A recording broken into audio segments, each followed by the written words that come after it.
میرے بھائیوں، دنیا والوں کے بیٹے باپ کی دولتیں سنبھالتے رہے، خزانے سنبھالتے رہے، جائیدادیں سنبھالتے رہے، گاڑیاں سنبھالتے رہے، سواریاں سنبھالتے رہے، اقتدار کی کرسیاں سنبھالتے رہے، مگر ایک اسماعیل تھا جس نے دولت نہیں بلکہ اپنے باپ کی اطاعت سنبھالی، باپ کی فرما برداری سنبھالی۔ دنیا کے بیٹے اپنے باپ سے کہتے ہیں ہمارے لیے کیا چھوڑ کر گئے ہو؟ اللہ جب کسی بندے سے محبت کرتا ہے نا، پیار کرتا ہے نا، پھر اس کے گناہوں کو بھی نیکیوں میں بدل دیتا ہے، اس کی آنسوں کو دعا بنا دیتا ہے، اس کی تکلیفوں کو بھی عبادت بنا دیتا ہے۔ جب ایک مریض آپریشن تھیٹر کے اندر داخل ہوتا ہے تو وہ جانتا ہے کہ اب اس کے جسم پر چھری چلے گی ہی چلے گی، گوشت کٹے گا، خون نکلے گا، تکلیف ہوگی ہی ہوگی، مگر پھر بھی وہ بھاگتا نہیں ہے۔ سب کچھ جاننے کے باوجود بھی وہ بھاگتا نہیں، چیختا نہیں، دروازہ توڑ کر واپس نہیں جاتا۔ کیوں؟ کیونکہ اس کے دل کے اندر یہ یقین زندہ ہوتا ہے کہ یہ چھری مجھے مارنے کے لیے نہیں، بچانے کے لیے چلے گی۔ یہی راز قربانی ہے میرے محترم بھائیو۔ حضرت ابراہیم علیہ السلام کو جب حکم ملا کہ اپنے بیٹے حضرت اسماعیل علیہ السلام کو قربان کرو تو یہ کوئی عام آزمائش نہیں تھی، یہ دل پر چلنے والی وہ چھری تھی جس نے محبت کے اندر چھپی اطاعت کو دنیا کے سامنے ظاہر کرنا تھا، دنیا والوں کو بتانا تھا کہ حضرت اسماعیل علیہ السلام اللہ تبارک و تعالیٰ کی کتنی اطاعت کرتے ہیں، حضرت ابراہیم علیہ السلام اللہ سے کتنی محبت کرتے ہیں۔ حضرت ابراہیم علیہ السلام نے ایک رات خواب دیکھا کہ اللہ تعالیٰ فرما رہا ہے، اے میرے ابراہیم، اپنی سب سے قیمتی چیز میری راہ میں قربان کرو۔ حضرت ابراہیم علیہ السلام کی جب آنکھ کھلی تو دل پر عجیب سی کیفیت طاری ہو گئی، کیونکہ یہ کوئی عام خواب نہیں تھا، یہ اللہ کی طرف سے ایک اشارہ تھا۔ قرآن پاک میں اللہ تعالیٰ فرماتا ہے، لن تنالوا البر حتی تنفقوا مما تحبون، یعنی تم ہرگز نیکی کے مقام کو نہیں پا سکتے جب تک اپنی پسندیدہ چیز اللہ کی راہ میں خرچ نہ کرو، تب تک تم نیکی کا مزہ نہیں لے سکتے، نیکی پا ہی نہیں سکتے۔ اللہ جب اپنے بندے سے محبت کرتا ہے نا، پھر اس سے اس کی پسندیدہ چیز کا امتحان بھی لیتا ہے۔ کس سے لیتا ہے؟ جس سے اللہ تعالیٰ خود محبت کرتا ہے۔ خواب دیکھنے کے بعد جیسے ہی حضرت ابراہیم علیہ السلام بیدار ہوئے تو جلدی سے اٹھے اور 100 حلال جانور اللہ کے نام قربان کر دیا، جس میں اونٹ بھی تھے، دمبے بھی تھے، بکریاں بھی تھی۔ ان تمام جانوروں کا گوشت بنا کر غریبوں میں تقسیم کر دیا، مسکینوں کو کھلا دیا، فقیروں میں بانٹ دیا، کیونکہ اللہ والے جب دیتے ہیں نا پھر حساب نہیں کرتے۔ سارا دن غریبوں میں گوشت تقسیم ہوتا رہا، سارا دن غریبوں میں تقسیم کاری میں گزر گیا، ہر طرف گوشت تقسیم ہو رہا تھا، دعائیں مل رہی تھیں، محتاجوں کے چہروں پر خوشیاں آ رہی تھیں۔ مگر رات ہوئی، حضرت ابراہیم علیہ السلام سو گئے۔ دوسری رات پھر وہی خواب آیا، اے ابراہیم، اپنی سب سے قیمتی چیز میری راہ میں قربان کرو۔ اس بار حضرت ابراہیم علیہ السلام کی پریشانی اور بڑھ گئی تھی۔ صبح ہوئی تو آپ فوراً اٹھے اور 1000 جانور اللہ کے نام قربان کر دی۔ اونٹوں کی قطاریں، دمبوں کے ریوڑ، گوشت پکا پکا کر غریبوں کو کھلایا، غریبوں میں تقسیم کیا، مسافروں کو دیا، یتیموں کے گھروں تک گوشت پہنچایا۔ میرے بھائیوں، کچھ لوگ ایک روٹی دے کر احسان جتاتے ہیں۔ ارد گرد معاشرے کے اندر، گلی محلے کے اندر، دوستوں کے اندر آپ نے دیکھا ہوگا بہت سے لوگ ہوتے ہیں ایک روٹی دے کر احسان جتاتے ہیں، اور کچھ اللہ والے ہزاروں جانور قربان کر کے بھی خاموش رہتے ہیں، اللہ تعالیٰ کی شکر گزاری کرتے ہیں کہ اللہ تو نے ہمیں توفیق دی اتنی بڑی خیرات کرنے کی، غریبوں کی مدد کرنے کی، غریبوں میں کھانا تقسیم کرنے کی، تو نے ہمیں توفیق دی، تیرا بہت بہت شکریہ۔ مگر رات آئی تو پھر وہی خواب آیا، تیسری رات بھی وہی خواب آیا۔ اب حضرت ابراہیم علیہ السلام سمجھ گئے کہ اللہ جانور نہیں مانگ رہا، اللہ کچھ اور مانگ رہا ہے۔ اللہ کی ذات جانور نہیں چاہتی، اللہ کی ذات مجھ سے کوئی اور چیز چاہتی ہے۔ جناب ابراہیم علیہ السلام دیر تک خاموش بیٹھے رہے، سوچتے رہے، پھر اچانک ان کے دل میں ایک نام آیا اور وہ نام اسماعیل علیہ السلام کا تھا، کیونکہ دنیا میں سب سے قیمتی چیز اسماعیل علیہ السلام ہی تھے۔ وہ بیٹا جو بڑھاپے میں ملا تھا، وہ بیٹا جس کے لیے برسوں دعائیں مانگی گئی تھیں، وہ بیٹا جسے دیکھ کر دل کو سکون ملتا تھا۔ حضرت ابراہیم علیہ السلام نے فیصلہ کر لیا اور کہا اگر میرا رب میرے بیٹے کی قربانی چاہتا ہے تو ابراہیم بھی اپنے بیٹے کو اللہ کے نام قربان کرنے کے لیے بالکل تیار ہے۔ اگر میرا رب میرے بیٹے کی قربانی چاہتا ہے نا تو ابراہیم بھی اپنے بیٹے کو اللہ کے نام قربان کرنے کے لیے بالکل تیار ہے۔ میرے بھائیو، دنیا والے اللہ سے نعمتیں لیتے ہیں، جو دنیا والے ہوتے ہیں، جن کا تعلق دنیا کے ساتھ ہوتا ہے نا، وہ اللہ تعالیٰ سے نعمتیں لیتے ہیں، مگر اللہ والے نعمتیں بھی اللہ کے حوالے کر دیتے ہیں۔ اللہ تعالیٰ کی طرف سے دی گئی نعمتیں اللہ کے حوالے ہی کر دیتے ہیں جب اللہ چاہتا ہے تو۔ کیوں؟ اس لیے کہ اللہ راضی ہو جائے۔ دنیا والے ہاتھ اٹھاتے ہیں کہ یا اللہ ہمیں دے دے، ہمیں دے دے، مگر اللہ والے کہتے ہیں یا اللہ تو چاہے تو ہم سے لے بھی سکتا ہے، دیا تو نے بہت کچھ ہے، تو چاہے تو ہم سے لے بھی لے، ہم دینے کے لیے بالکل تیار ہیں۔ دنیا والے نعمت ملنے پر خوش ہوتے ہیں، مگر اللہ والے نعمت قربان ہونے پر بھی اللہ تعالیٰ کی لکھ لکھ شکر گزاری کرتے ہیں۔ آگے سنو کیا ہوا۔ حضرت ابراہیم علیہ السلام حضرت اسماعیل علیہ السلام کے پاس آئے، یعنی کہ ایک باپ اپنے بیٹے کے پاس آیا۔ اسماعیل علیہ السلام ادب کے ساتھ کھڑے ہو گئے۔ حضرت ابراہیم علیہ السلام نے فرمایا میرے بیٹے، میں نے خواب دیکھا ہے کہ میں تمہیں اللہ کی راہ میں قربان کر رہا ہوں۔ تیرے باپ نے خواب دیکھا ہے اور بار بار دیکھا ہے کہ میں تجھے اللہ کی راہ میں قربان کر رہا ہوں۔ قربان کرنے کا مطلب یہ ہے کہ تیرے گلے پر چھری پھیر رہا ہوں، جس طرح دمبے کو ذبح کیا جاتا ہے، جس طرح جانور کو ذبح کیا جاتا ہے، میں بھی تجھے اسی طرح ذبح کر رہا ہوں۔ بتاؤ تمہاری کیا رائے ہے؟ اب ذرا اسماعیل علیہ السلام کا جواب بھی سنو، ایسا جواب جس نے قیامت تک کے بیٹوں کو شرما دیا۔ آج کل کے یہ جو نافرمان بیٹے ہیں نا، سب کو شرما کر رکھ دیا۔ اسماعیل علیہ السلام نے عرض کیا ابا جان آپ کو جو حکم ملا ہے وہ کر گزاریں، انشاءاللہ آپ مجھے صبر کرنے والوں میں سے پائیں گے۔ دنیا والوں کے بیٹے اپنے باپ کی جائیداد سنبھالتے رہے، خزانے سنبھالتے رہے، سواریاں سنبھالتے رہے، مگر ایک اسماعیل ہی تھا جس نے اپنے باپ کی اطاعت سنبھالی تھی۔ اپنے بیٹے اسماعیل علیہ السلام کا جواب سن کر حضرت ابراہیم علیہ السلام گھر کے اندر آئے۔ حضرت حاجرہ رضی اللہ تعالی عنہا گھر کے اندر موجود تھی۔ حضرت ابراہیم علیہ السلام نے فرمایا میں اور میرا اسماعیل ہم دونوں ایک دعوت پر جا رہے ہیں، شام تک واپس آ جائیں گے۔ اے حاجرہ ہم کہیں جا رہے ہیں، دعوت پر جا رہے ہیں، شام تک واپس آ جائیں گے۔ ماں نے اپنے بیٹے کو محبت سے تیار کیا ہوگا، چہرہ چوما ہوگا، بال سنوارے ہوں گے اور کہا ہوگا میرے لال جلدی واپس آ جانا کیونکہ تیرے بغیر میرا دل نہیں لگتا۔ حضرت ابراہیم علیہ السلام نے خاموشی سے چھری اٹھائی، رسی لی اور باپ بیٹا دونوں گھر سے نکل پڑے۔ روایتوں میں آتا ہے کہ وہ مبارک مقام منی کی وادی تھی، راستہ خاموش تھا، پہاڑ خاموش تھے، مگر ایک باپ کے دل کے اندر قیامت ٹوٹ رہی تھی۔ کبھی حضرت ابراہیم علیہ السلام اپنے بیٹے کو دیکھتے، کبھی ابراہیم علیہ السلام اپنے بیٹے کو دیکھتے، کبھی آسمان کی طرف دیکھتے، اور دوسری طرف حضرت اسماعیل علیہ السلام کا صبر بھی دیکھو، نہ خوف، نہ سوال، نہ انکار۔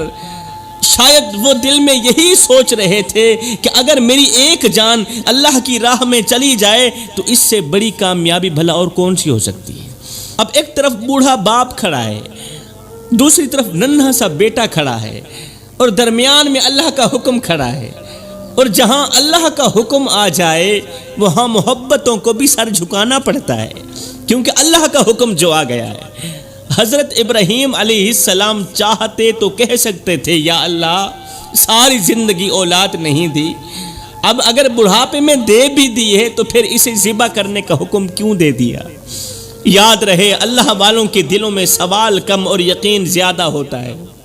سوال کم ہوتے ہیں، یقین زیادہ بھی ہوتا ہے اور پختہ بھی ہوتا ہے۔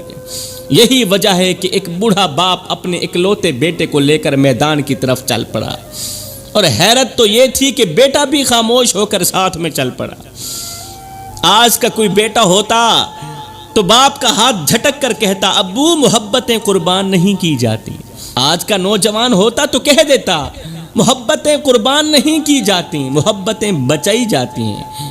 میری ابھی عمر ہی کیا ہے، میرے ابھی خواب باقی ہیں، میری ابھی خواہشیں باقی ہیں، میری ابھی جوانی باقی ہے، مجھے ابھی دنیا دیکھنی ہے، آخر میری ہی قربانی کیوں، لیکن میں قربان جاؤں۔ اسماعیل علیہ السلام خاموشی سے اپنے باپ کے ساتھ چل رہے ہیں، چہرے پر مسکراہٹ ہے، باپ سے میٹھی میٹھی خوشیوں والی باتیں بھی ہو رہی ہیں۔ میرے بھائیوں، دنیا والوں کے بیٹے باپ کی دولتیں سنبھالتے رہے، خزانے سنبھالتے رہے، جائیدادیں سنبھالتے رہے، گاڑیاں سنبھالتے رہے، سواریاں سنبھالتے رہے، اقتدار کی کرسیاں سنبھالتے رہے، مگر ایک اسماعیل تھا جس نے دولت نہیں بلکہ اپنے باپ کی اطاعت سنبھالی، باپ کی فرما برداری سنبھالی۔ دنیا کے بیٹے اپنے باپ سے کہتے ہیں ہمارے لیے کیا چھوڑ کر جاؤ گے، مگر اسماعیل نے اتنا بھی نہیں کہا کہ میرے بعد کس کو بیٹا کہہ کر پکارو گے۔ یاد رہے، دنیا میں وراثتیں سنبھالنے والے بہت پیدا ہوتے ہیں، مگر فرما برداری سنبھالنے والے صدیوں بعد پیدا ہوتے ہیں۔ لوگ اپنے باپ کے نام سے دولت چاہتے ہیں، پیسہ چاہتے ہیں، مال چاہتے ہیں، مگر اسماعیل نے اپنے باپ کے حکم میں عزت ڈھونڈی ہے، عزت۔ اور پھر حیران کن بات تو یہ تھی کہ ابراہیم علیہ السلام نے بھی نہیں سوچا کہ میرا ایک ہی تو اسماعیل ہے، اس کے جانے کے بعد میں کس کو بیٹا کہہ کر پکاروں گا؟ جب شام کو گھر واپس جاؤں گا تو خیمے کے دروازے پر دوڑ کر مجھے گلے لگانے والا کون ہوگا؟ بالکل نہیں سوچا۔ بڑھاپے کی لاٹھی ٹوٹ گئی تو سہارا دینے والا کون ہوگا؟ ایک بیٹا ہی تو ہے جس کو میں ذبح کرنے کے لیے جا رہا ہوں۔ سفر سے جب واپس آؤں گا تو خیمے کے دروازے پر ابا جان کہہ کر میرے جسم کے ساتھ لپٹنے والا کون ہوگا؟ ہر باپ کی خواہش ہوتی ہے کہ اس کی قبر پر رونے والا اس کا اپنا بیٹا ہو، ہر باپ کی خواہش ہوتی ہے کہ اس کا جنازہ اٹھانے والا اس کا بیٹا ہو، اس کا جنازہ پڑھانے والا بھی اس کا بیٹا ہو، مگر جناب ابراہیم علیہ السلام نے یہ بھی نہیں سوچا کہ میری قبر پر آنسو بہانے والا کون ہوگا، بالکل بھی نہیں سوچا۔ وہ کیوں؟ اس لیے کہ جب بندہ اللہ کے حکم کے سامنے کھڑا ہو جاتا ہے نا، پھر اس کے دل سے دنیا کے تمام سہارے نکل جاتے ہیں۔ جو انسان اللہ پر یقین کر لینا، وہ سہاروں کے ٹوٹنے سے بالکل نہیں ڈرتا، کیونکہ اسے معلوم ہوتا ہے کہ جب ساری دنیا ساتھ چھوڑ دے تب بھی اللہ کافی ہوتا ہے۔ حضرت ابراہیم علیہ السلام چاہتے تو اسماعیل کو سینے سے لگا کر رو پڑتے، چاہتے تو کہتے یا اللہ کچھ اور مانگ لو، مگر انہوں نے اپنی محبت کو بھی اللہ کے حکم کے آگے جھکا دیا، اپنا سب کچھ اللہ کے حکم کے آگے جھکا دیا۔ اور پھر وہ منظر بھی دردناک ہوگا جب باپ نے بیٹے کو زمین پر لٹایا ہوگا، اس کی گردن پر چھری رکھی ہوگی۔ شاید اس وقت حضرت ابراہیم علیہ السلام کی آنکھوں کے سامنے اسماعیل کا بچپنا گھوم گیا ہوگا۔ وہ لمحے ضرور یاد آئے ہوں گے جب ننھا اسماعیل ان کی انگل پکڑ کر چلتا ہوگا، جب ننھا اسماعیل اپنے باپ کی انگلی پکڑ کر چلتا تھا، جب ابا جان کہہ کر سینے سے لپٹ جاتا تھا، وہ لمحہ بھی یاد آیا ہوگا۔ شاید انہی وہ راتیں بھی یاد آئی ہوں گی جب ننھا اسماعیل ان کے سینے پر سر رکھ کر سو جاتا تھا اور ایک باپ دیر تک اپنے بیٹے کا چہرہ دیکھتا رہتا تھا۔ اسماعیل کو ذبح کرتے وقت باپ کو یہ بھی یاد آیا ہوگا، وہ منظر ذہن میں گھوما ہوگا کہ میرے اسماعیل پہلی بار کب ہنسے تھے، پہلی بار کب مجھے ابو کہہ کر پکارا تھا۔ میرے بھائیوں، دنیا میں سب سے بھاری چیز باپ کے کندھوں پر بیٹے کا جنازہ ہوتا ہے، اور یہاں ایک باپ اپنے زندہ بیٹے کو خود قربان کرنے جا رہا ہے۔ جب باپ نے بیٹے کی گردن پر چھری رکھی ہوگی، ایک بار تو سوچ آئی ہی ہوگی کہ جب میں خیمے واپس جاؤں گا تو میرے اسماعیل کی خالی چار پئی مجھے کیسے برداشت ہوگی۔ اب ابراہیم علیہ السلام نے جلدی سے بیٹے کی گردن پر چھری چلانا چاہی کہ کہیں باپ کی محبت اللہ کی اطاعت پر بھاری نہ ہو جائے۔ میرے بھائیوں، اللہ والوں کے امتحان عام انسانوں کے امتحانوں جیسے نہیں ہوتے، ان کے دلوں پر چاہے قیامت اتر جائے مگر زبان پر صبر ہی رہتا ہے، زبان پر ناشکری نہیں آتی۔ لوگ چھوٹی سی تکلیف پر اللہ سے ناراض ہو جاتے ہیں، ناشکری پہ اتر آتے ہیں۔ یاد رکھو میرے بھائیو، جس دل میں یقین زندہ ہو اس دل کے اندر شکوے مر جاتے ہیں۔ جس دل میں اللہ کا یقین زندہ ہو اس دل کے اندر اللہ سے شکوے مر جاتے ہیں، ناشکری دفن ہو جاتی ہے۔ جب انسان اللہ کے فیصلے پر راضی ہو جائے نا تو درد بھی عبادت بن جاتا ہے۔ جب انسان اللہ کی طرف سے آئی گئی آزمائش پر راضی ہو جائے، تکلیف پر راضی ہو جائے تو درد بھی عبادت بن جاتا ہے۔ مگر آج کے لوگوں کا حال یہ ہے، ذرا سا بخار آ جائے تو چیخیں نکل جاتی ہیں، معمولی سی آزمائش آ جائے تو کہتے ہیں یا اللہ میرے ساتھ ہی ایسا کیوں ہو رہا ہے۔ نادانو، تمہیں کیا پتا، ہو سکتا ہے تمہاری یہ تکلیف اللہ کے ہاں تمہاری سب سے بڑی عبادت لکھی جا رہی ہو، یہ بھی ہو سکتا ہے۔ دکھاوے کی نماز رد ہو سکتی ہے، دکھاوے کا صدقہ رد ہو سکتا ہے، دکھاوے کے آنسو بھی رد ہو سکتے ہیں، مگر وہ درد جو انسان خاموشی سے اللہ کے لیے برداشت کرتا ہے، وہ تکلیف جو انسان برداشت کر کے بھی اللہ تعالیٰ کی شکر گزاری کرتا ہے، صبر کرتا ہے، اللہ اس درد کو بھی ضائع نہیں ہونے دیتا، اس درد کو بھی عبادت میں بدل دیتا ہے۔ جو تکلیف انسان کو اللہ کے قریب کر دینا، وہ تکلیف حقیقت میں اللہ کی طرف سے رحمت بن کر آتی ہے۔ اللہ جب کسی بندے سے محبت کرتا ہے نا، پیار کرتا ہے نا، پھر اس کے گناہوں کو بھی نیکیوں میں بدل دیتا ہے، اس کی آنسوں کو دعا بنا دیتا ہے، اس کی تکلیفوں کو بھی عبادت بنا دیتا ہے، اس کے صبر کو جنت کا راستہ بنا دیتا ہے۔ دنیا والے صرف تمہاری ہنسی دیکھتے ہیں مگر اللہ تمہارے دل کا درد بھی دیکھتا ہے۔ کبھی کبھی بندہ رات بھر تکلیف میں کروٹیں بدلتا رہتا ہے، آنکھوں سے آنسو بہہ رہے ہوتے ہیں، زبان خاموش ہوتی ہے، مگر اس خاموشی کو بھی اللہ عبادت لکھ رہا ہوتا ہے، اس خاموشی کو بھی اللہ کے فرشتے عبادت لکھ رہے ہوتے ہیں۔ میرے بھائیو، اللہ کے دربار میں صرف سجدے نہیں تولے جاتے، دل بھی تولے جاتے ہیں۔ یاد رکھو، جو بندہ تکلیف میں بھی الحمدللہ کہہ دے، یہ وہ بندہ ہے جو بیٹھا زمین پر ہوتا ہے، اس کا چرچہ عرش بری پہ ہو رہا ہوتا ہے۔ خیر، حضرت ابراہیم علیہ السلام نے مینا کی وادی میں بیٹے کو لٹایا، بیٹے کے ہاتھ باندھے، پیر باندھے، شاید اس لیے باندھے ہوں گے کہ قربانی کے وقت جسم تڑپتا ہے، ہاتھ ہلتے ہیں، پاؤں کانپتے ہیں، اور ایک باپ اپنے بیٹی کی تکلیف دیکھ کر کمزور بھی پڑ سکتا ہے، اس لیے باندھے ہوں گے۔ حضرت اسماعیل علیہ السلام چھری کے نیچے خاموشی سے لیٹے ہوئے تھے، نہ چہرے پر خوف تھا، نہ زبان پر شکوہ تھا، نہ دل میں گھبراہٹ تھی۔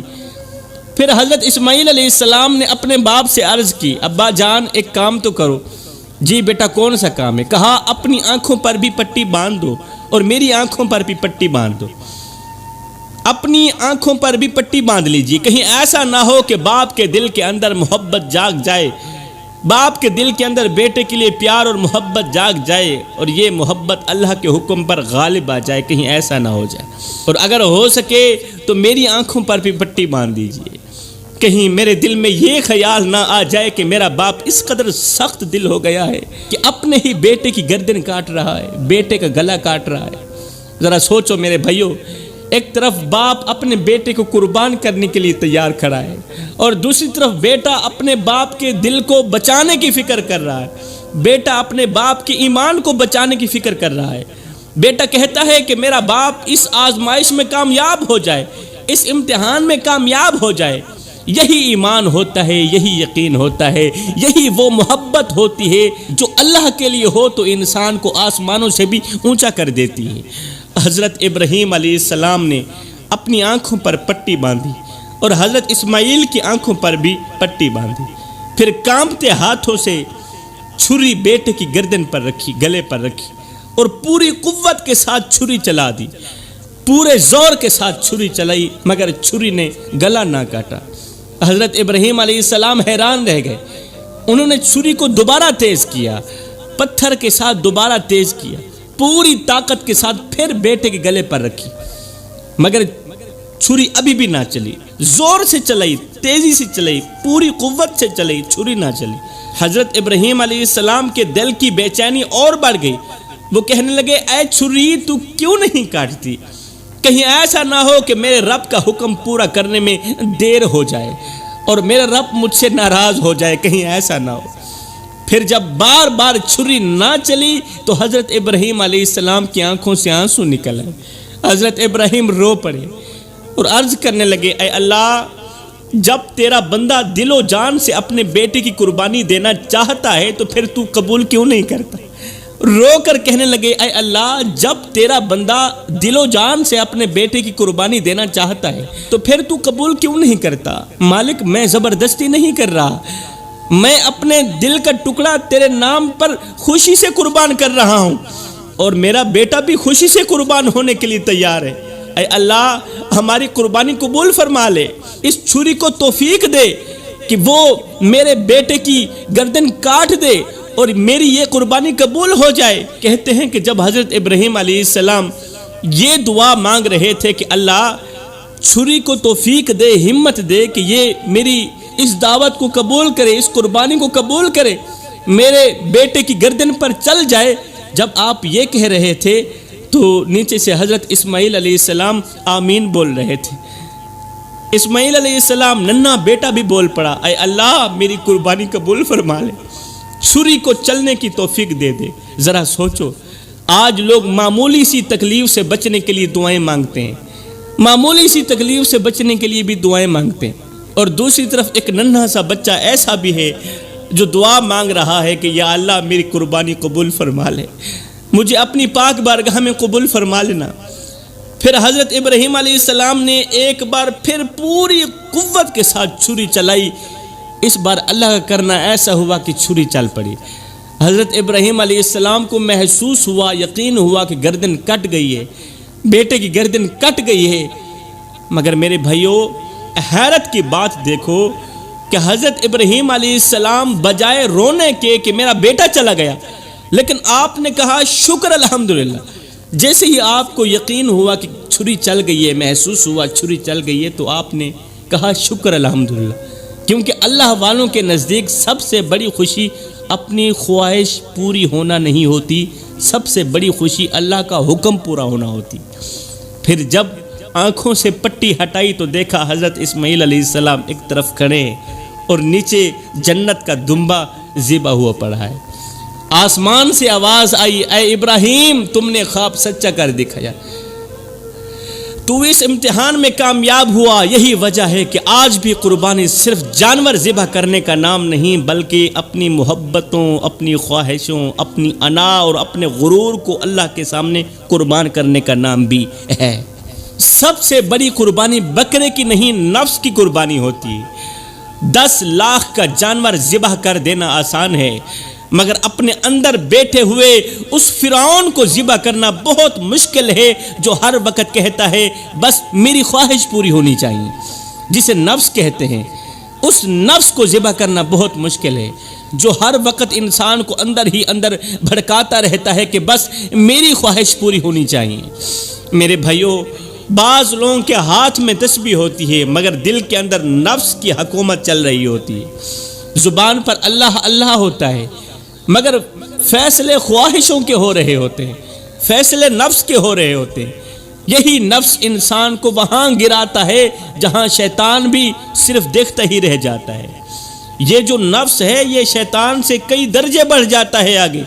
سب سے خطرناک انسان وہ نہیں جس کے ہاتھ خون سے بھرے ہوں، سب سے خطرناک انسان وہ ہے جس کا نفس غرور سے بھرا ہو، جس کا نفس خواہشات سے بھرا ہو، جس کا نفس گندگی سے بھرا ہو۔ کیونکہ خون والا انسان شاید ایک دن توبہ کر لے، مگر مغرور انسان کو تو اپنے گناہ بھی نظر نہیں آتے، اپنی بدکاریاں بھی نظر نہیں آتی۔